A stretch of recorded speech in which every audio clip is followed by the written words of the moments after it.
Page number 13 पे question number 9।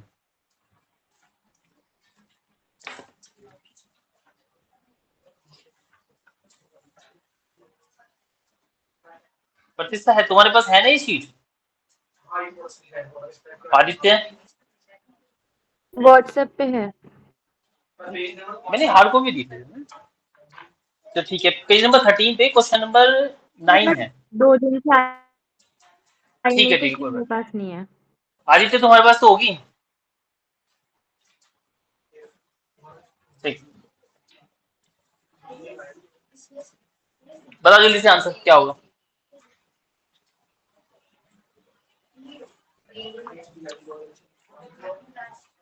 जल्दी बताओ आंसर क्या होगा। पेज नंबर 13 पे क्वेश्चन नंबर 9 पे आंसर क्या होगा।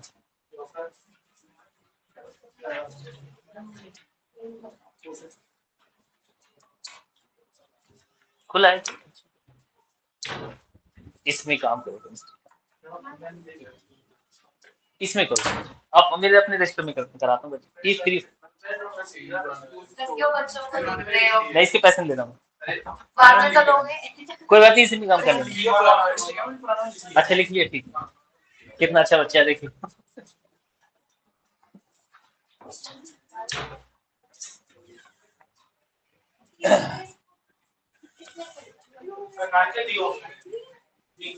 रिद्धि क्या आंसर होगा बेटा क्वेश्चन नंबर 9 का? जी, इसमें एजीसीएल मोल कितने हैं? 3। तो कितने क्लोरीन को माइनस करेंगे? 3 को, तो सारे सारे वाटर मॉलिक्यूल बच जाएंगे। बस कराया था ना क्वेश्चन। इसको जाना है,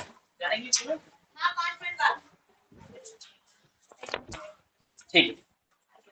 क्वेश्चन नंबर 9 में कोई डाउट किसी को? किसी को भी कोई डाउट? जितने AgCl के मोल प्रेसिपिटेट करते हैं उतने क्लोरीन वहां से माइनस कर देते हैं और कोऑर्डिनेशन नंबर को 6 मेंटेन रखते हैं। ठीक है, ठीक है। उसके बाद क्वेश्चन नंबर 18 है, पेज नंबर 14 पे क्वेश्चन नंबर 18। ये लास्ट टॉपिक था, जाते जाते कराया था मैंने, मैग्नेटिक मूवमेंट वाला। क्वेश्चन नंबर 18 मैच करने, पेज नंबर 14 पे क्वेश्चन नंबर 18, मैग्नेटिक मूवमेंट। इसे हम म्यू से रिप्रेजेंट करते हैं, mu is equal to under root n+2, n+2।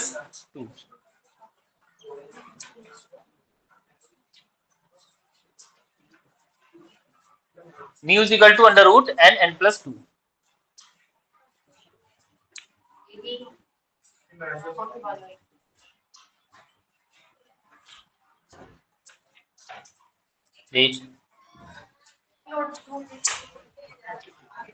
इधर निकल जाओ, दोस्त कहाँ है?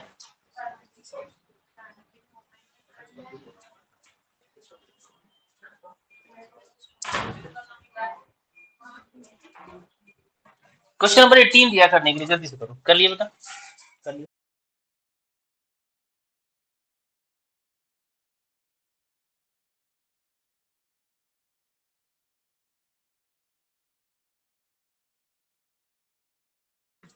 शुभम आगे क्वेश्चन का आंसर बेटा। अच्छा,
नोटबुक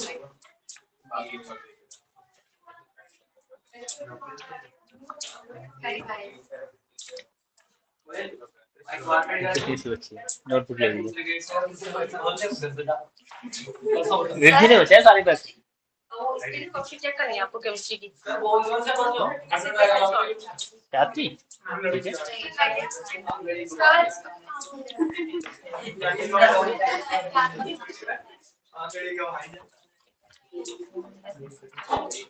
है, एक ही पेज है, एक पेज है, ये गलती से किसी कर दिया होगा। हाँ मैं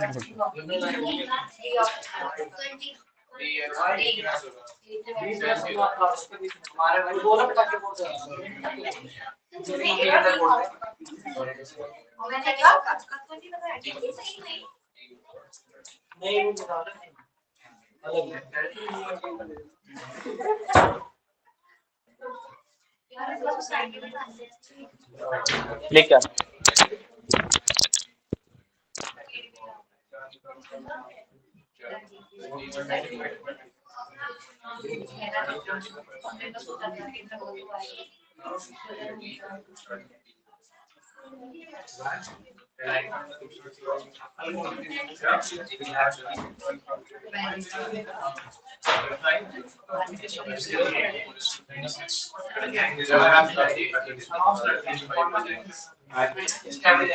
बेटा आंसर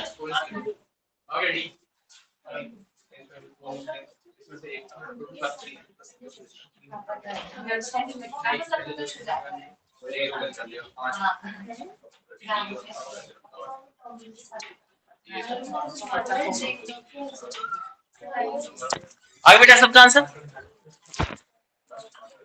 आ गया? ठीक है, बोर्ड को देख लो, जिसका आंसर नहीं आया वो बोर्ड पे देखे। ये था फॉर्मूला, एन होता है नंबर ऑफ अनपेयर्ड इलेक्ट्रॉन, ये एन था मेरे पास number of unpaired paired electron. ठीक, अब थोड़ा शॉर्ट मेथड अपनाएंगे, देख लो यहाँ पे, देख लो, रख दो बेटा, रख, टूट जाएगा तो बाई चांस, रख दो। FeCN6 की -3, फ्लोरीन का फ्लोरीन का एटॉमिक नंबर 26। यहां तक कोई डाउट किसी को? सब में फ्लोरीन ही है। Cn स्ट्रॉन्ग लैगेंट होता है, Cn स्ट्रॉन्ग लैगेंट होता है, ठीक है, और Cn का ऑक्सीडेशन नंबर +3, तो ऑक्सीडेशन नंबर आ गया +3 इसका, तो कॉन्फ़िगरेशन आनी चाहिए 4s2 3d6। ऑक्सीडेशन नंबर आया मेरे पास इसका +3। किसी को डाउट यहाँ पे ऑक्सीडेशन नंबर में? ऑक्सीडेशन नंबर में कोई डाउट? ऑक्सीडेशन नंबर में कोई डाउट? Cn -1 था, 6 -6 हो गए, प्लस बाहर -3 है तो बाहर जाके +6 हो गया, ऑक्सीडेशन नंबर +6। मैं एक निकाल देता हूँ यहाँ पे, Fe का मुझे निकालना होता है ऑक्सीडेशन नंबर हमेशा। Cn -1 है, 6 Cn है is equal to -3, x -6 is equal to 3, x is equal to 3 -3, ये Cn जाएगा उधर माइनस प्लस हो जाएंगे, ठीक है। जितना ऑक्सीडेशन नंबर आता है उतने इलेक्ट्रॉन रिमूव करते हैं, पहले 4s से देन 3d से, इसीलिए हम इसे पलटा मार के लिख लेते हैं। तो पहले इलेक्ट्रॉन जाएंगे 4s से देन 3d से, तो 3d 5 बचेगा और 4s 0 मेरे पास बचेगा। यहाँ पे कोई दिक्कत? Cn मेरे पास स्ट्रॉन्ग लैगेंट है, तो सोहान को याद करेंगे और इसे याद करते हुए सारे इलेक्ट्रॉनों को हम बाहर से पुश करेंगे, तो सारे इलेक्ट्रॉन पांचों के पांचों इलेक्ट्रॉन पेयर्ड हो जाएंगे, फिर भी हमारे पास एक अनपेयर्ड इलेक्ट्रॉन बचेगा, अनपेयर्ड इलेक्ट्रॉन बचेगा n की वैल्यू 1, तो हो म्यू इज इक्वल टू √1 1 + 2, ठीक है, तो कितना होगा √3, √3 की वैल्यू ये तो 1.73 बोहर मैग्नेटो। बस रिद्धि की सारी बातें, रिद्धि सीट आगे लगाओ, देख लीजिए आंसर आया तुम्हारे आगे। हाँ तो यही तो गलती है, ठीक है, और एमसीक्यू क्वेश्चन है, एमसीक्यू क्वेश्चन में जरा सी मिस्टेक से आपका पूरा नंबर कट सकता है। तो इसका मैग्नेटिक मोमेंट 1.7 है, 1.7 है कहीं पे इसमें आंसर, तो ए का क्या होगा वो आंसर जो भी क्या क्या नंबर ए का 4th। आगे चेक कर लेते हैं, Fe का एटॉमिक नंबर 26, कॉन्फ़िगरेशन ये आया, पलटा मारेंगे तो 3d6 4s2 बचेगा। H2O जो है ये वीक लिगेंड है और ऑक्सीडेशन नंबर +3 है, तो पहले ऑक्सीडेशन नंबर निकाल के, ऑक्सीडेशन नंबर इसका आया +3, तो उसे निकालने के बाद मेरे पास कॉन्फिग, यहाँ पे मैं इसको सोल्व कर रहा हूँ, ये यहाँ पे ये हो गया, तो ऑक्सीडेशन नंबर निकालने के बाद कॉन्फिगरेशन D5 बचा, तो 5 के 5 अनपेड इलेक्ट्रॉन है, 1 2 3 4 5। जब ये फॉर्मूला अप्लाई करेंगे तो म्यू इक्वल टू √n+2, तो 5 × 7 हो गया, कितना हो गया 35, और 6 6 36, तो 5.9 bm Bohr magneton, 5.9 bm Bohr magneton इसका मैग्नेटिक मोमेंट हो गया। ठीक है, तो 5.9 है वहां पे कहीं, तो बी का ऑप्शन हो गया कितना, ए। ये कौन सा था, डी, ए का डी था, ए का डी, बी का ए। हम सारे चेक कर लेते हैं क्योंकि पहला ही क्वेश्चन कर रहे हैं। Cn, ये माइनस ये प्लस था, माइनस कैसे लिख सकते, ठीक है, तो यहाँ पे 2 ऑक्सीडेशन नंबर आएगा, 2 इलेक्ट्रॉन रिमूव करूंगा इस बार, डायरेक्ट कर लूं थोड़ा सा इसे, तो 3d6 बचेगा मेरे पास इस बार, तो सारे के सारे इलेक्ट्रॉन पेयर हो जाएंगे, तो मैग्नेटिक मोमेंट इसका आएगा 0 bm बोहर मैग्नेटोन। 0 है किसी का, सी का ऑप्शन क्या होगा, सी का बी। लास्ट वाले का चेक कर लेते हैं, इसका +2 ऑक्सीडेशन नंबर आया, इसका भी तो इसका भी 0 ही आएगा, 0 2 का 0 है क्या,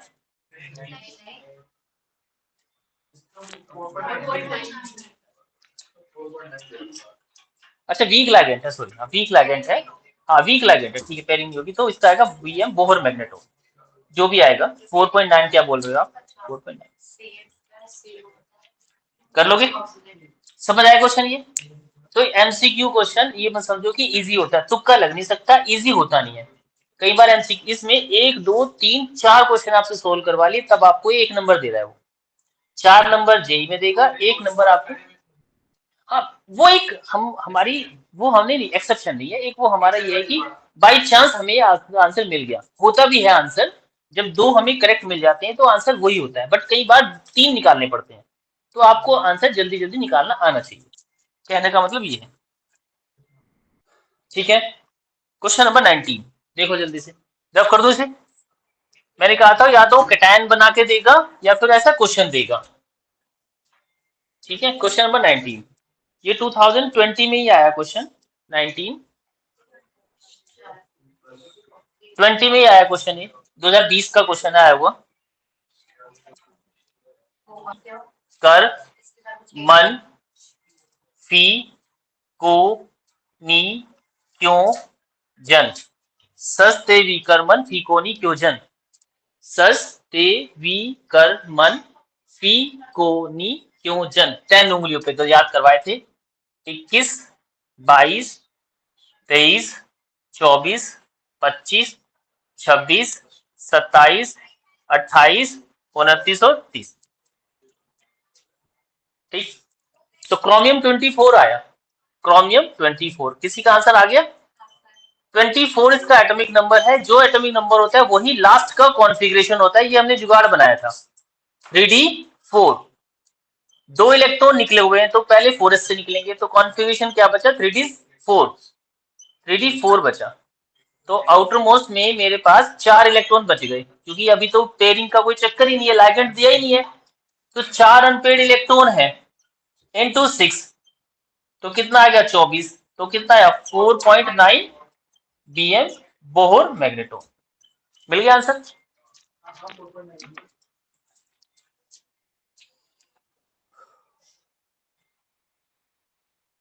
आंसर मिल गया,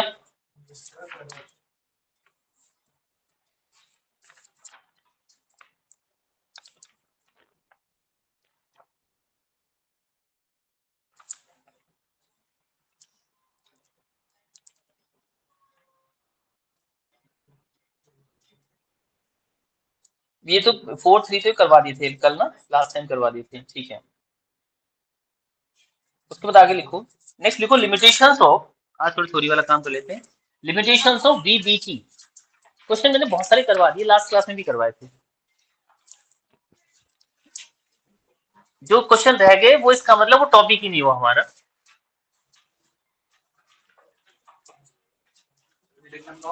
लिमिटेशंस ऑफ VBT, जो वैलेंस बॉन्ड थ्योरी जिसके थ्रू हम हाइब्रिडेशन पढ़ रहे थे, वो VBT है। जैसे स्ट्रॉन्ग लिगेंड की बात करूं मैं, तो VBT में नहीं पता था कि स्ट्रॉन्ग वीक लिगेंड क्या होते हैं, तो बस हमें पता था कि हाँ हमें हाइब्रिडेशन करनी है, तो ये उसकी लिमिटेशन है। VBT के अकॉर्डिंग हमें हाइब्रिडेशन बनानी नहीं आ रही थी प्रॉपर की D2sp3 कैसे बनेगी या DsP2 कैसे बनेगी, वो इसकी लिमिटेशन है, तो वही लिख रहे हैं। VBT है क्रिस्टल फील्ड थ्योरी है। VBT हमने कर लिया, क्रिस्टल फील्ड थ्योरी अब आज करेंगे, बस दो ही। वो वर्नियर थ्योरी थी, उसके अकॉर्डिंग कॉम्प्लेक्स बनाते हैं कि कॉम्प्लेक्स बनता कैसे। लिखो VBT first point, valence bond theory की लिमिटेशन का पहला पॉइंट। आपको कोई भी 4 लिमिटेशन याद करनी, मैं 5-6 लिखवाऊंगा। फर्स्ट लिख लो, पहले लिखो VBT कहती क्या है, एक नोट लिख लो। वैलेंस बॉन्ड थ्योरी VBT ऐसे करके लिख लो। Explain the VBT explain the formation of VBT explain the formation of structure of complex and magnetic property, structure of complex and magnetic properties, but having following drawbacks,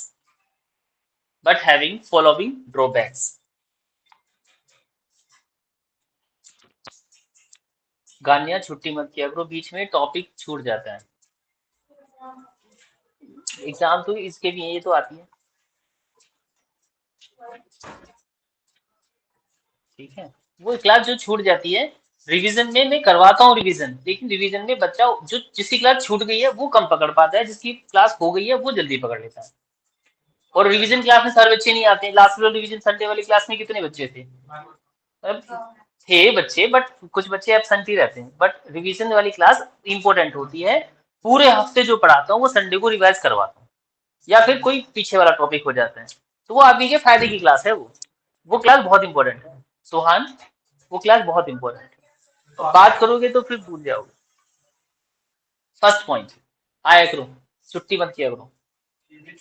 O pre board तो है नहीं, UT में भी छुट्टी करके बैठी हूँ।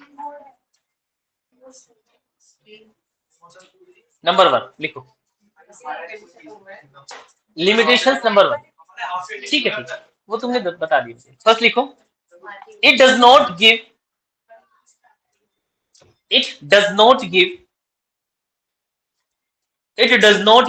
quantitative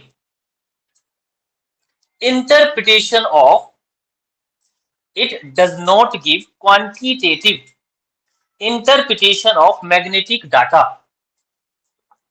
It does not give quantitative interpretation of magnetic data, यानी ये हमें पैरा और डायमैग्नेटिक का कोई कॉम्प्लेक्स का आइडिया नहीं देती है। वो हमने पहले से ही पहले कर लिया है, कि पैरा और डायमैग्नेटिक कॉम्प्लेक्स कैसे बनते हैं, बट वो ये नहीं बताती है थ्योरी। दूसरा, it does not explain colour shown by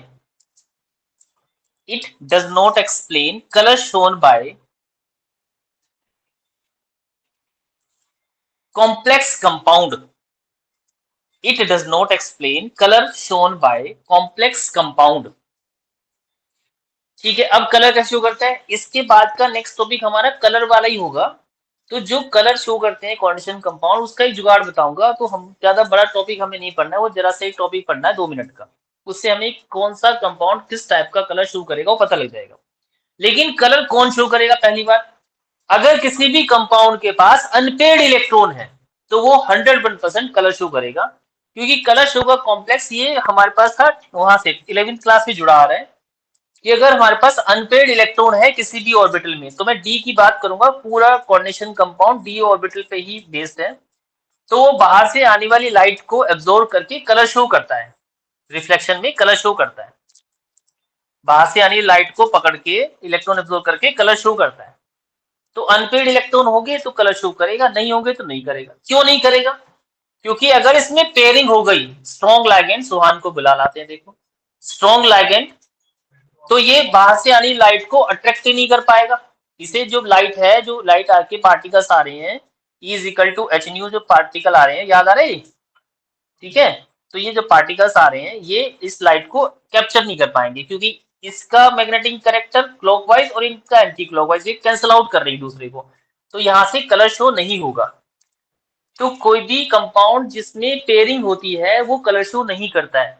कई बार क्वेश्चन ये भी आता है कि ये कंपाउंड कलर शो कर रहा है, ये कंपाउंड कलर शो नहीं कर रहा है, तो वहां हमें सिर्फ वहां तक बताना है कि भाई ये इसलिए नहीं कर रहा है क्योंकि इसमें स्ट्रॉन्ग लिगैंड प्रेजेंट है, इसने पेयरिंग करवा दी है, तो इसमें एक भी अनपेयर्ड इलेक्ट्रॉन नहीं बचा है, बस उतना छोड़ा है। और अगर इसमें वीक लिगैंड है तो इसमें अनपेयर्ड इलेक्ट्रॉन बचा है, ये कलर शो करेगा। किया था हमने क्वेश्चन। एक क्वेश्चन ये आ जाता है कि दोनों के पास स्ट्रॉन्ग लिगैंड है, ये कलर शो कर रहा है, ये कलर शो नहीं कर रहा है। ये स्ट्रॉन्ग लिगैंड होने के बाद भी एक ना एक इसमें अनपेयर्ड इलेक्ट्रॉन बच जाता है। जैसे अभी हमने किया था D5 वाला केस, तो उसमें एक अनपेयर्ड इलेक्ट्रॉन यहाँ बच गया था, तो वो ऐसा कॉन्डिशन कंपाउंड है जो कलर शो करेगा। जबकि दूसरी साइड D6 बचा था और D4 बचा था, तो उसमें कंप्लीट पेयरिंग हो जाएगी। तो जहां कंप्लीट पेयरिंग हो जाएगी वो कलर शो नहीं करेगा, और जहां एक भी अनपेयर्ड इलेक्ट्रॉन होगा वो कलर शो करता है। ठीक है, तो वो कॉम्प्लेक्स कोऑर्डिनेशन कॉम्प्लेक्स जिसके पास अनपेयर्ड इलेक्ट्रॉन होते हैं डी ऑर्बिटल में, वो कलर शो करता है। ठीक है, next third point, it does not explain the why magnetic property it does not explain the why magnetic property vary with temperature. magnetic मैं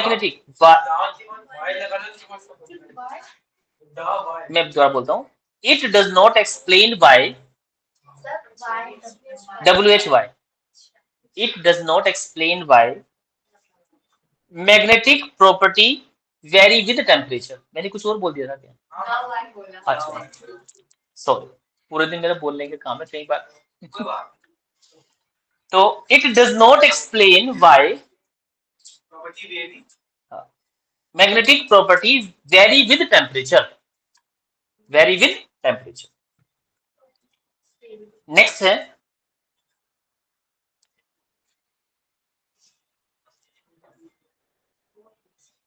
it does not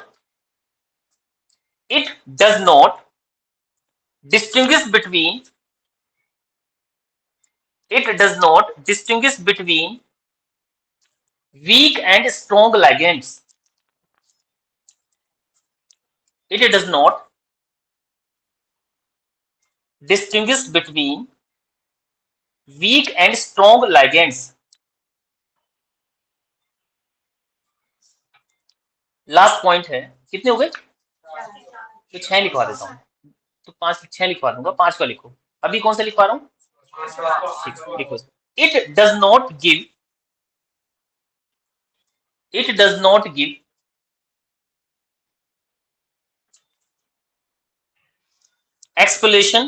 explanation about thermodynamic and kinetic stability of coordination compound.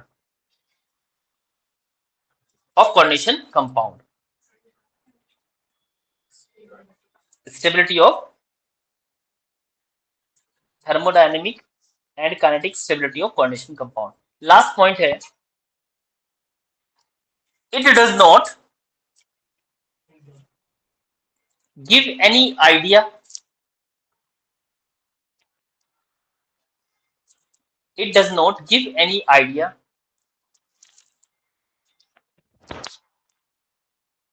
about inner orbital and outer orbital complex. ठीक है, तो इनमें से कोई भी 4 याद करनी है, 2 नंबर में लिखनी आती है, 2 नंबर में 4 लिखनी होती है, हाफ हाफ मार्क्स की। ठीक है, मैंने 6 लिखवा दिए है। तो आपको कॉमनली वैसे भी याद रहेगा, जो सारे हमने एक्सेप्शन केस पढ़े हैं, इसमें अमोनिया के लिए भी बोल सकते हो आप कि अमोनिया नॉर्मली तो वीक लैगेंड है, लेकिन D6 के केस में ये स्ट्रॉन्ग लैगेंड का काम करता है, वो भी यहाँ एक्सेप्शन केस है। EN भी हमेशा स्ट्रॉन्ग लैगेंड होता है, तो वो भी यहाँ एक्सेप्शन केस है, तो बढ़ाने को बढ़ा सकते हैं। जो हमने सारे डिफरेंट केसेस पढ़े हैं, वो इसकी लिमिटेशन है VBT की, नहीं पता था हमें। इनर ऑर्बिटल आउटर ऑर्बिटल मैंने पढ़ा दिया आपको, वो इसमें नहीं पता था कि अगर 3D ऑर्बिटल भरेगा तो इनर ऑर्बिटल कॉम्प्लेक्स है, और 3D नहीं भरे, बाहर से भरना स्टार्ट होगा 4s से, तो आउटर ऑर्बिटल कॉम्प्लेक्स है। और वीक और स्ट्रॉन्ग पैरा बता दिया। अब नए पेज पे हेड डाल के लिख लो CFT क्रिस्टल फील्ड थ्योरी। यहाँ से एक क्वेश्चन बन जाता है, और हमारा एक पॉइंट वहां जो 15 पॉइंट पड़े थे, उसमें एक 16 पॉइंट ऐड हो जाएगा यहाँ से हमारा। अब क्वेश्चन जो हम करेंगे उसमें एक 16 पॉइंट बढ़ा देंगे, इसके थ्रू जो एक्सप्लेनेशन बनेगा। ठीक है, CFT क्रिस्टल फील्ड थ्योरी। ये थ्योरी ये बताती है कि जब वीक और स्ट्रॉन्ग लैगेंड जुड़ते हैं तो डी ऑर्बिटल हमारा कैसे टूटेगा। ठीक, कैसे टूटेगा, तो लिख लो इसमें। According to crystal field theory, CFT लिखते चलना, कैपिटल में डॉट डॉट लगा के, C.F.T crystal field theory.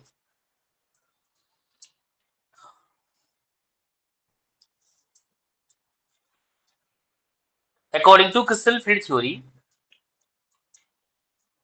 central metal ion is surrounded by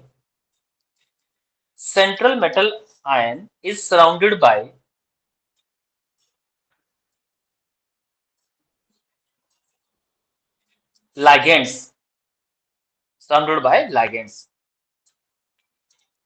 Full stop. Next point. Ligands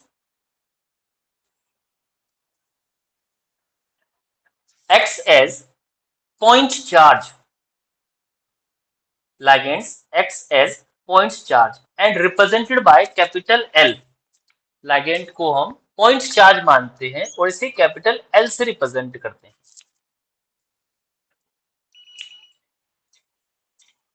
Full stop. Point charge। अच्छा, ये पॉइंट हमने लिख लिया था, ये लिगेंड कुछ भी हो सकता है, ये आयन भी हो सकता है, कैटायन भी हो सकता है, न्यूट्रल भी हो सकता है। लिखवा दो इस पॉइंट को दोबारा से, लिख लो। लिगेंड्स में बी पॉजिटिव, कॉमा नेगेटिव और neutral.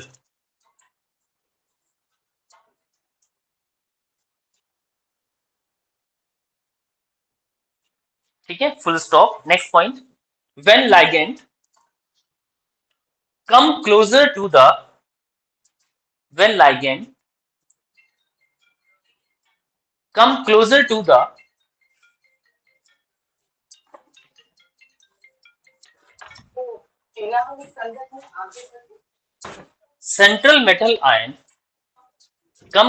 the central metal ion,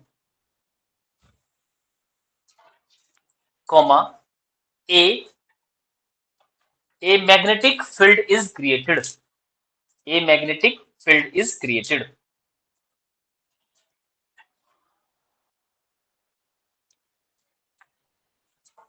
And attraction between metal and ligand is due to electrostatic force. Metal and ligand is electrostatic force is due to attraction। क्या लिखवाया था मुझे बताओ। Attraction between metal and ligand is due to electrostatic force.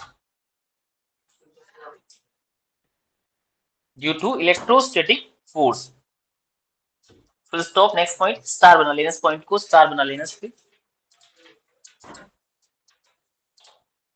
The pattern PATTERN pattern of splitting, the pattern of splitting of d orbitals, splitting of d orbitals in metal depends upon the nature of crystal field geometry. Crystal field geometry. Full stop. Next point. d orbital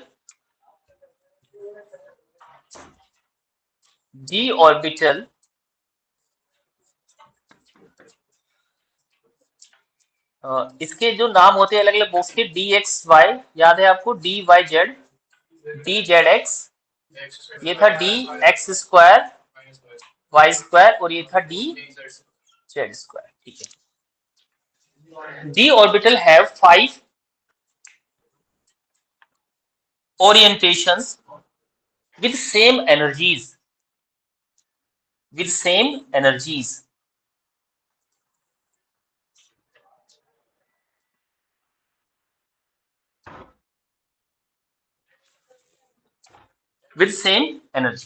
ठीक है. अब यहाँ पे एक बात सुनो मेरी, जब लिगेंड इस पे आके जुड़ता है तो डी ऑर्बिटल दो तरीके से टूटता है. अब कुछ कहानी यूं है, मैं आपको कहानी सुनाता हूं. एक किसान थे, ठीक है, ये मूंछ ऐसे बनती है, चलो नॉर्मली बना देते हैं. इनकी जमीन जब बिकी, मुआवजा जो आया, तो इन्हें मुआवजा के 5 करोड़ रुपए मिलते हैं. समझते हैं ना? 5 करोड़ रुपए मिलते हैं. ठीक है. 5 के मिलता है. एक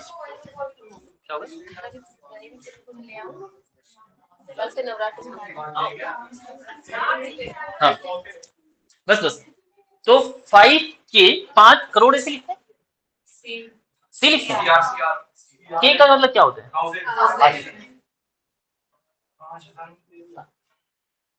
हाँ, CR. ठीक है, 5 CR मिलते हैं. वो तो छोड़ो, तुम बात करें, बात समझो. तो जब 5 बच्चे थे उनके, पहला बच्चा,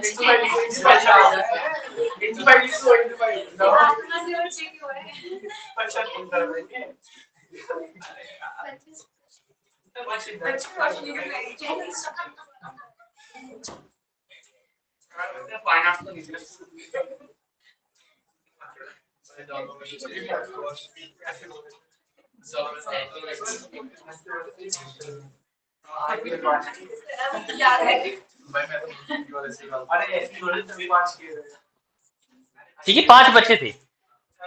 ये 5 ये रहे, 1 2 3 4 5, 1 2 3 4 5. तो सिंपल सी ज्योमेट्री तो एक हमारे पास ये बैठ रही थी कि इस किसान ने ईमानदारी से 1 करोड़ रुपए इन्हें दे दिए. ठीक है, नहीं सुनो बात को, ईमानदारी से 1 करोड़ रुपए इन्हें दे दिए, ईमानदारी से दिए. अब थोड़े दिनों बाद क्या हुआ, इसको दोबारा से मुआवजा मिल गया 1 करोड़ रुपए का और. हाँ, इतने दिनों में इसने देख लिया कि ये जो 5 बच्चे थे ये 5 करोड़ रुपए लेके सेपरेट हो गए, इनका ध्यान नहीं रख रहे, बुड्ढे और बुढ़िया का ध्यान नहीं रख रहे. तो इसने 1 करोड़ रुपए अपने पास रख लिए कि ये मैं 1 करोड़ रुपए उस बच्चे को दूंगा जो बच्चा मुझे बुढ़ापे में ज्यादा ध्यान रखेगा. ये पांचों जो ऑर्बिटल्स हैं, पांचों बच्चे इसी के ही हैं, सबको सेम प्यार करता है, पांचों को सेम प्यार करता है. ऐसे ऑर्बिटल जिनकी एनर्जी सेम होती है उन्हें डीजनरेटिंग ऑर्बिटल्स कहते हैं. क्या बुलाते हैं? डीजनरेटिंग ऑर्बिटल्स। क्या बुलाते हैं? तो डीजनरेटिंग ऑर्बिटल्स हैं इनमें की इनकी एनर्जी सेम है, डीजनरेटिंग ऑर्बिटल्स कहते हैं। 5-5 करोड़ इनके खाते में आ चुके हैं और ये इस बुढ़े बुढ़िया का ध्यान नहीं रखते। 1 करोड़ बुढ़े के पास बचे हैं। हाँ, बागबान। अब इन्होंने काम किया कि अब इनको पता लगे कि पापा के पास 1 करोड़ रुपए और आ चुके हैं। तो इनमें से कुछ बच्चे जो थोड़े से ज्यादा अच्छे थे वो 3 थे और जो ज्यादा शैतान थे वो 2 थे। उन्होंने कहा कि हम इनका ध्यान सर्दियों में रखेंगे, इन दोनों ने, और इन्होंने कहा हम इनका ध्यान गर्मियों में रखेंगे। ठीक है, समझो। अब ये डी ऑर्बिटल जो है वो 2 तरह की स्प्लिटिंग में टूट जाता है। एनर्जीज में 2 तरह की एनर्जी बनती है यहां से। पहला ये जिनकी एनर्जी अप्रोक्सीमेट बिल्कुल सेम है, जिनकी जरा सी थोड़ी डिफरेंट है, वो ऑर्बिटल थोड़े अलग हो जाते हैं। इनको हम डी एक्स स्क्वायर और डी वाई स्क्वायर और डी जेड स्क्वायर कहते हैं। ये वाले ऑर्बिटल थे d x Y, D Y Z और डी जेड एक्स। इनकी एनर्जी बिल्कुल सेम बैटरी थी और इन दोनों की एनर्जी थोड़ी सी ज्यादा थी, तो उन्हें अलग एनर्जी के बेस पे क्लासिफाई कर दिया। ठीक, अब सर्दी गर्मी की बात आई। अब सर्दी गर्मी की जो बात आती है वो टेट्राहेड्रल और ऑक्टाहेड्रल कॉम्प्लेक्स के लिए आती है। अगर ये जो तीनों भाई हैं या बहन जो भी हैं, इन तीनों की एनर्जी सेम है, ये तीनों एक साथ ऊपर नीचे जाते हैं, इन तीनों की एनर्जी सेम है। अगर इनमें टेट्राहेड्रल ऑर्बिटल है, टेट्राहेड्रल कॉम्प्लेक्स बनेगा, तो ये 3 ऑर्बिटल नीचे 2 ऊपर ही बनेगी। इनकी एनर्जी कम, इनकी थोड़ी सी ज्यादा, और टेट्रा के लिए पलट जाएगा, इनकी एनर्जी कम, इनकी ज्यादा, बस यही कॉम्प्लेक्स के। टेट्रा के लिए उल्टा, ऑक्टा के लिए ये बनेगा सेम। अभी बनवाऊंगा, अभी तो बता रहा हूं। तो डी ऑर्बिटल कॉम्प्लेक्स के अकॉर्डिंग हमारा ऐसे डिजनरेट होता है। ठीक, तो वो जो 1 करोड़ बचे हैं वो किसान ने अपने पास रख लिए कि जो ज्यादा प्यार करेगा उसको दूंगा। तो ये 3 बॉक्स नीचे और ये ऊपर, अब जो बढ़ाते तक इन्हें रखेगा उसको मिल जाएंगे। तो इसी बहाने दोनों के दोनों जो एनर्जीज लेवल है ये उनका ध्यान रखते चलेंगे। ठीक है, तो ये थे वो 5 बच्चे जिनकी थोड़ी थोड़ी एनर्जी बिल्कुल सेम थी, बट फिर भी हमने कहा इनकी एनर्जी सेम, इनकी डिफरेंट, इनकी सेम, इनकी डिफरेंट। ठीक, तो ऑक्टाहेड्रल के लिए यानी गर्मी और सर्दी, इनकी एनर्जी सेम है, ये नीचे आएंगे। टेट्रा के ऑक्टा के लिए और ऑक्टा के लिए दोनों ऊपर जाएंगे। इन्हें हम ईजी, अभी कॉम्प्लेक्स बनाऊंगा, अभी नहीं बना रहा, उसमें कई सी चीजें बताऊंगा। तो डी ऑर्बिटल को, जो डीजनरेटिंग ऑर्बिटल्स हैं, उनको ऑक्टाहेड्रल के लिए हम ऐसे बनाएंगे और टेट्रा के लिए तोड़ देंगे। फिलहाल मैं बता रहा हूं कि डी ऑर्बिटल को जब भी हम ब्रेक करेंगे तो 3 box d x Y, d Z x और डी जेड में तोड़ेंगे, और 2 ये ए और बी ऐसे तोड़ते हैं हम डी ऑर्बिटल को। अकॉर्डिंग टू एनर्जी कम ज्यादा हो जाएगी ऑक्टा और टेट्रा के केस में। ठीक है, लिख लो, लिखवा देता हूँ। कहा कुछ लिखवाया था, लिखो इसमें। वेन लाइगेंड, हाँ एक पॉइंट है उसी में लिखवा रहा हूँ। वेन लाइगेंड अटैच्ड, या चलो, when ligand attached with metal of D orbital, metal of d orbital, then d orbital split into 2 groups, then d orbital split into 2 groups, group A ये रहा और ग्रुप बी ये रहा, board पे group A और group B, group A और group A group B, इनकी energy बिल्कुल सेम है। ये 3 एक साथ लाइक करेंगे नहीं, हम गर्मी ज्यादा पड़ती है, हम ज्यादा ध्यान गर्मी में रखेंगे, सर्दी कम पड़ती है, लालची ज्यादा है, इनका ध्यान कम रखिए। लालची ज्यादा, एनर्जी ज्यादा, लालची है, एनर्जी ज्यादा। ठीक है, और क्योंकि टपकने वाला केस भी सर्दियों में ही बढ़ता है मोस्टली बुड्ढे बुढ़िया का, तो 1 करोड़ इनके पास ही में रह रहे हैं। गर्मी में थोड़ा कम चल जाते हैं, एसी वैसे चलता है, चलते रहते हैं। अरे मुझे पता इतने साल हो गए ये सब देख रहा हूँ। नहीं, जैसे किसी ने कोई ना कोई बुलाता है जी हमारे बुढ़ा, हमारा ये, हमारा वो, ऐसे। ठीक है, ये बना लिया, ये भाई बहन को रब कर दूं, बस ये समझाने के लिए था, थोड़ा सा हंस लिए इसी बहाने आप, तो हंसने से हार्मोन, वो जो हॉर्मोन्स है वो थोड़े एक्टिव हो जाते हैं, समझ जल्दी आ जाते हैं। सारे मीन बढ़ा लो तुम, मेरा काम ही बढ़ाना है तुम्हारा, सारे मीन बढ़ा लो, डोपामीन जो भी बढ़ाना है तुम्हें।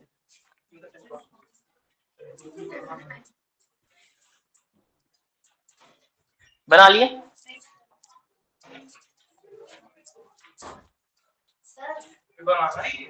नहीं नहीं, बस ये लिखना था, ये बना लो, इसे तुम बनवा रहा हो।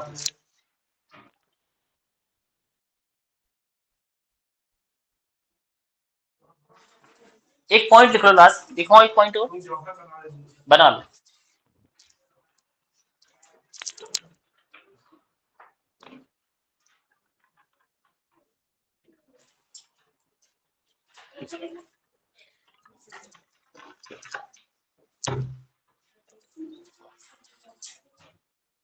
लिखवाऊं?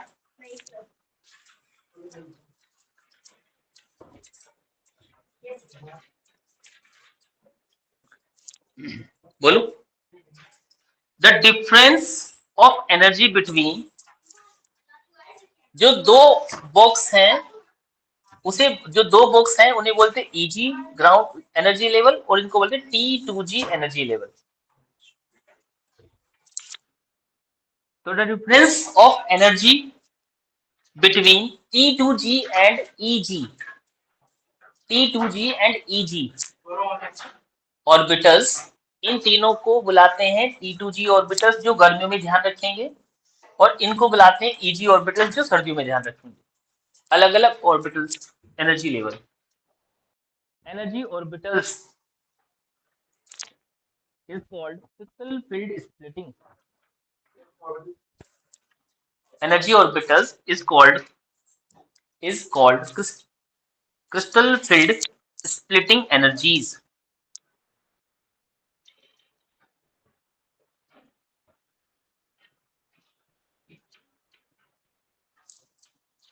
Full stop. Next line. The splitting of d orbital. Last point, हाँ बेटा, क्या बताओ दोबारा? लास्ट पॉइंट रिपीट करना, लास्ट मैं रिपीट कर रहा हूँ। The difference of energy energy वाला बिटवीन, पॉइंट रिपीट करना। हाँ यही है, the difference of energy between T2G and EG orbitals is called crystal field splitting. Is called crystal field splitting.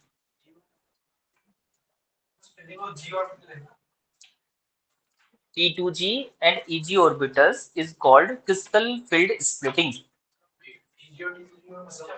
Energy difference. Yes. आगे बोलो बेटा।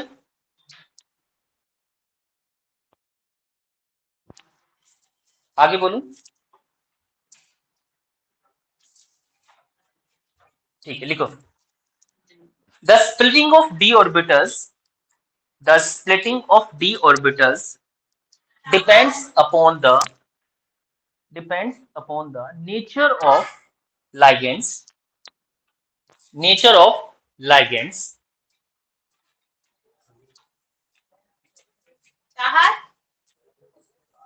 nature of ligands,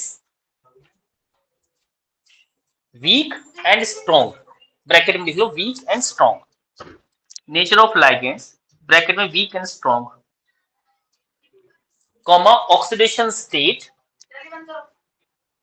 comma oxidation state, comma geometry of coordination compound, comma geometry of coordination compound. First लिखो, in case of, ये पहली heading है, पहली heading डाल लेना, in case of octahedral complex, octahedral complex ध्यान से समझना, थोड़ी सी काम की बात ज्यादा चलेगी तो समझना बाद में बना लेना, क्योंकि थ्योरी एक तरफ है, समझने की बात एक तरफ है, जो समझोगे वही लिख के आओगे वहां एग्जाम में। तो ऑक्टाहेड्रल के केस में हम बात करते हैं, जो डी ऑर्बिटल था 1 2 3 4, इसका d x Y D Y z d x Y d x square y square और ये है डी जेड स्क्वायर। ये जब टूटेगा तो इसका अलग अलग एनर्जी लेवल होता है, ठीक है। ऐसे इसमें 3 बॉक्स आएंगे, इसे बोलते हैं T2G एनर्जी लेवल, इसे बोलते हैं EG एनर्जी लेवल। इसमें प्लेनो सिमेट्री नहीं होती इसलिए E लगाते हैं। टेट्राहेड्रल में प्लेनो सिमेट्री मिल जाती है इसलिए उसका E हटा देंगे। अब और ये भी 2024 के 23 के एग्जाम से ही हटा है, 23 से पहले की एनसीईआरटी में भी है, उससे पहले हटा हुआ है। अब नई एनसीईआरटी लोगे तो वहां उसमें ये हटा हुआ है, 23 में ही आ गया था शायद, है ना। ये पूरा एज इट इज है, इसका E हटा हुआ है, ध्यान रखना। खैर, इसके एनर्जी डिफरेंस को हम डेल्टा, ऊपर 2 बॉक्स आए हैं, ध्यान से देखो, तो 5 में से 2 बॉक्स ऊपर बन गए तो 3 बचे हैं, 3/5, ठीक है। तो यहां से हटा के मैं डेल्टा ओ ऐसे लिख दूं, डेल्टा ऑक्टाहेड्रल। अदरवाइज तो इसका वो लिख देंगे पूरा एनर्जी, तो कितना 0 पॉइंट कितने बचेंगे 6 डेल्टा ऑक्टाहेड्रल किसके एनर्जी लेवल है। एमसीक्यू क्वेश्चन आते हैं कि इसका एनर्जी लेवल क्या है। इनका ये जो नीचे बचे हैं ये हमारे पास D x Y D Y Z और डी जेड एक्स, ये 3 बॉक्स नीचे आ गए, 2 बचे हैं, 2.5 डेल्टा ऑक्टाहेड्रल, तो 0.4 डेल्टा ऑक्टाहेड्रल की एनर्जी। तो जिनका एनर्जी लेवल डिफरेंस बचा है वो 0.6 ईजी का एनर्जी लेवल है और T2G का 0.4 एनर्जी लेवल है। तो डिफरेंस पूछ लेता, कॉमा लगा के ऐसे टिक करना होता है। ये हमें ऑक्टाहेड्रल की एनर्जी का डायग्राम बनाया, d x square y square और डी जेड स्क्वायर, ठीक। यहाँ पे बात अभी नहीं बन रही है, अभी बोर्ड पे देखते रहो 1 मिनट के लिए। पहला केस, ठीक है, चल केस हटा देता हूँ, केस ऊपर लिख दिया मैंने। In case of week ligand कर देता हूँ पहले, वीक लिगेंड। अब मेरे पास वीक लिगेंड है, वीक लिगेंड और डी में 4 इलेक्ट्रॉन, मान लीजिए कि डी ऑर्बिटल में 4 इलेक्ट्रॉन भरे हैं, बोर्ड पे देख रहे हैं ध्यान से, डी ऑर्बिटल में 4 इलेक्ट्रॉन भरे हैं और लिगेंड वीक है मेरा। तो डी ऑर्बिटल में 4 इलेक्ट्रॉन भरे हैं, 1 2 3 और एक 4, 1 2 3 4, तो इसमें 4 इलेक्ट्रॉन भरने हैं मुझे। वीक लिगेंड है जो पेयरिंग नहीं करवाता है, ठीक है, वीक लिगेंड है जो पेयरिंग नहीं करवाता है। तो पेयरिंग नहीं करवाएगा तो इसका मतलब इलेक्ट्रॉन कहाँ जाएगा, 1 2 3 और 1 4 ऐसे आ, ठीक है। आप सुनते रहे ना। तो जो इसका कॉन्फ़िगरेशन आया मेरे पास, वो हम इस जो कॉन्फ़िगरेशन पॉइंट नंबर 16 हम लिखेंगे अब आगे क्वेश्चंस में, T2G3 EG1, जो इनको एनर्जी डिफरेंस दिया था ना, उसमें कितने कितने इलेक्ट्रॉन गए वो इस पर डिपेंड करेगा। 4 इलेक्ट्रॉन बड़े थे, वीक लिगेंड था, वीक लिगेंड पुश करता ही नहीं है, तो 3D में कितने इलेक्ट्रॉन थे, 3D के लिए बनेगा ये हमेशा 3D के लिए बनता है। तो 3D के लिए 4 इलेक्ट्रॉन थे, 4 इलेक्ट्रॉन हमने ऐसे भर दिए, क्लियर, ठीक है। तो T2G3 EG1 ये मेरा कॉन्फ़िगरेशन बना, पक्का। In case of strong ligand, strong ligand के केस में D4 ही कॉम्प्लेक्स है मेरा, स्ट्रॉन्ग लिगेंड के लिए बना रहा हूं, 1 2 3 और 1 4, वो 8 अक्टूबर है ना, ठीक है, नहीं 1 2, ठीक है। तो ये चारों, तो चारों के चार बचे 1 2 3 और 1 4, तो ये बचा हमारे पास T2G4 EG0, ये बना T2G4 EG0। तो चारों के चारों इलेक्ट्रॉन T2G में चले गए स्ट्रॉन्ग लिगेंड के लिए। तो स्ट्रॉन्ग लिगेंड क्योंकि पुश करवा देता है, ये पेयरिंग करवा देगा, तो चारों इलेक्ट्रॉन मेरे पास ऐसे भर जाएंगे, मैं चारों में भर रहा हूँ। स्ट्रॉन्ग लिगेंड पुश करवाता है, स्ट्रॉन्ग लिगेंड का काम ही यही है, स्ट्रॉन्ग लिगेंड का पेयरिंग करवाना। तो कॉन्फ़िगरेशन ये जाएगा, ये खाली, ठीक है। अब बनाओ, किसी को कहीं कुछ समझ नहीं आया तो बनाओ कि इसके बाद एक दूसरा कॉन्सेप्ट है, फिर कभी एक छोटी सी बात कराऊंगा, चलो करो, फिलहाल कॉपी करो पहले।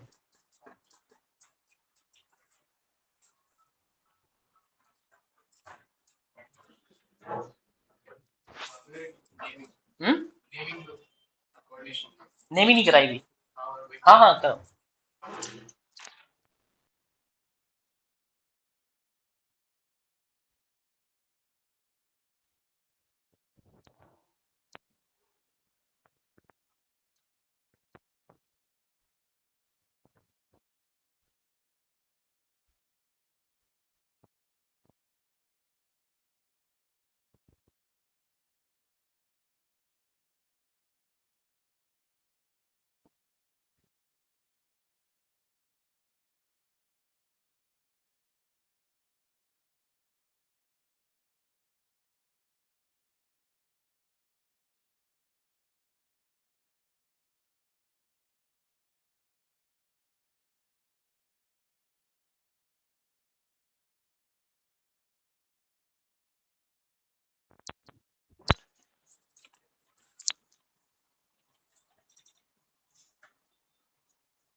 कर ली हमने पक्का। एक चीज और लिख लेना, जो वीक लिगैंड होता है उसमें इलेक्ट्रॉन पेयर नहीं होते, क्यों? क्योंकि वहां पेयरिंग एनर्जी ज्यादा है। तो यहाँ पे पेयरिंग एनर्जी जो होगी वो ऑक्टाहेड्रल कॉम्प्लेक्स से ज्यादा होगी वीक लिगैंड के केस में, क्योंकि लिगैंड कैसा है? वीक है। वीक लिगैंड के लिए यह है पेयरिंग एनर्जी।